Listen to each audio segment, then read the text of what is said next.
Majelis Hakim Pengadilan Tipikor yang diketahui Lydia Awinero SHMH didampingi dua hakim anggota Andi Matalata SH dan Muhammad Tajwil Mustahir SHMH menyatakan terdakwa Reky Douglas Amrow atau RDA terbukti secara sah dan meyakinkan melakukan tindak pidana korupsi secara bersama-sama sebagaimana dalam dakwaan penuntut umum. Kedua membebaskan terdakwa dari dakwaan primair dan menyatakan terdakwa terbukti secara sah dan meyakinkan bersalah melakukan tindak pidana korupsi secara bersama-sama.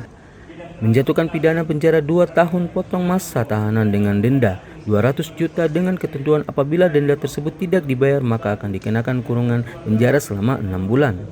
Ucapan itu disampaikan Majelis Hakim Tipikor saat membacakan vonis bagi terdakwa pada hari Selasa sore 17 Juni 2025.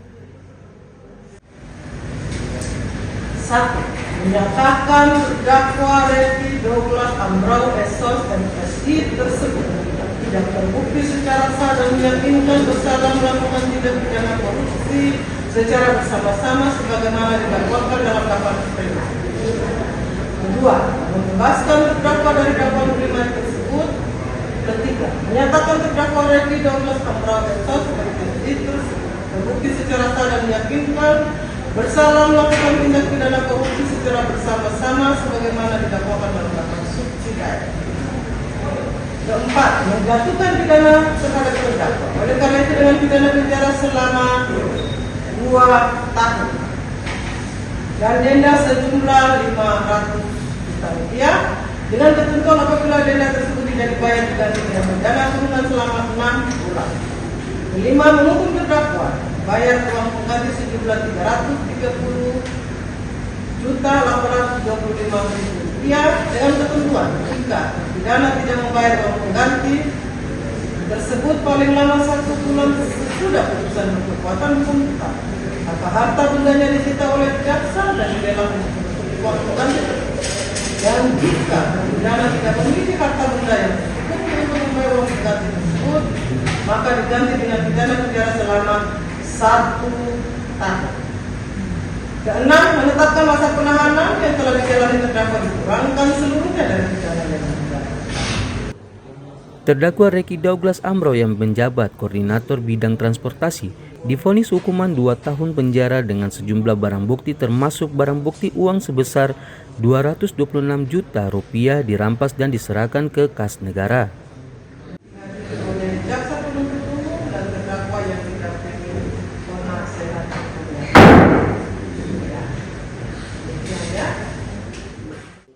Sementara itu, usai sidang, pengacara terdakwa RDA, Erwin Dehuta Gaul SH, Julius Yansen Parjer SH, dan Riko Potan Gultom SH terkesan kurang puas atas putusan yang dijatuhkan kepada kliennya itu.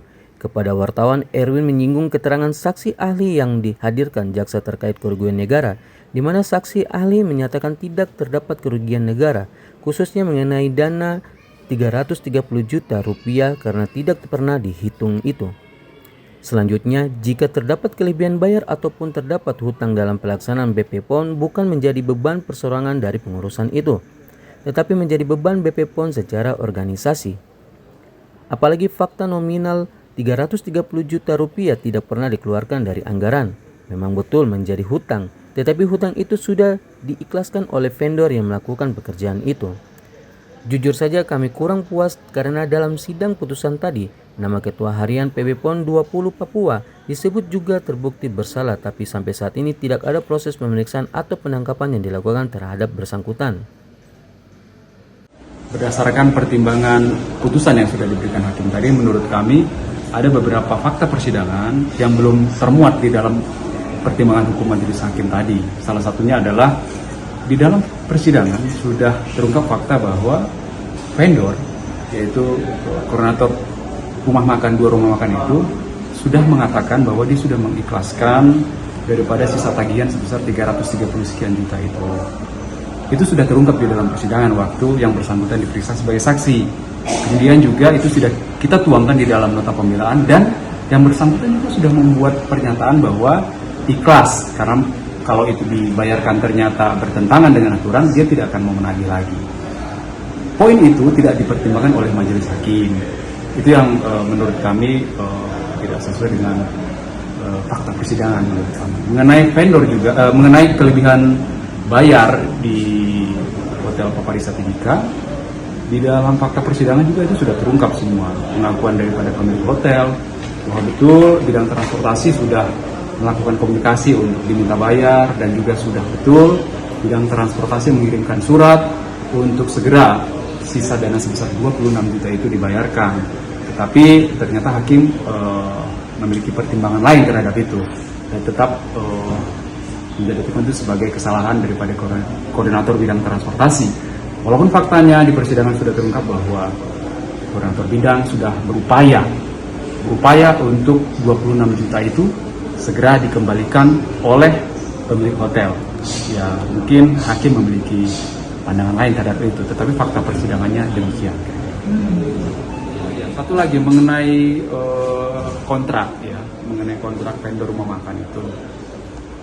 Memang tadi pertimbangan majelis hakim, menurut pertimbangan hukumnya, koordinator masih dianggap terlibat dari sisi administrasi pengawasan menurut beliau begitu. Tetapi fakta persidangan di dalam kontrak itu PPK itu mendapatkan surat atau penunjukan sebagai PPK itu bukan dari koordinator bidang, tetapi SK-nya dari ketua harian.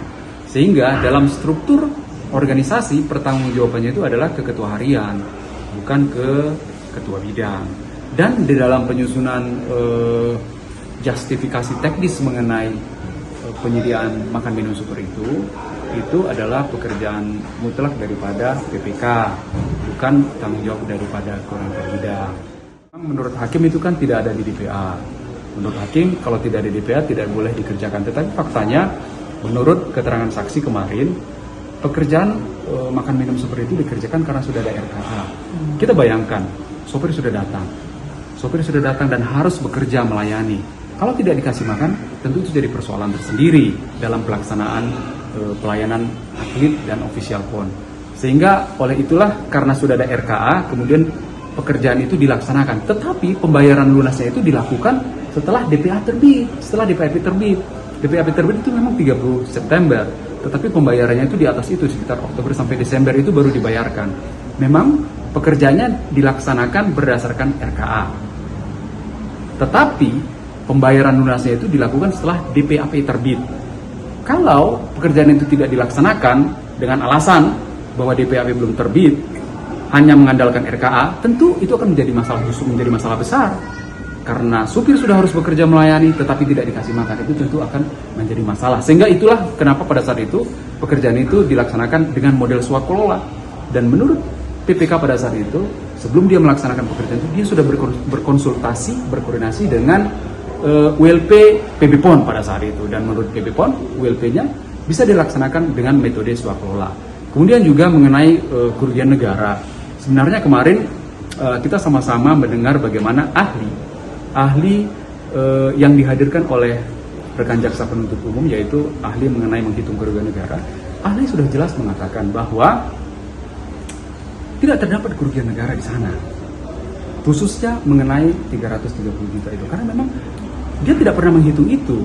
Dan menurut ahli juga kalau terdapat kelebihan bayar ataupun terdapat hutang dalam pelaksanaan PB PON, itu bukan menjadi beban perseorang daripada pengurus itu, tetapi itu menjadi beban PB PON secara organisasi gitu.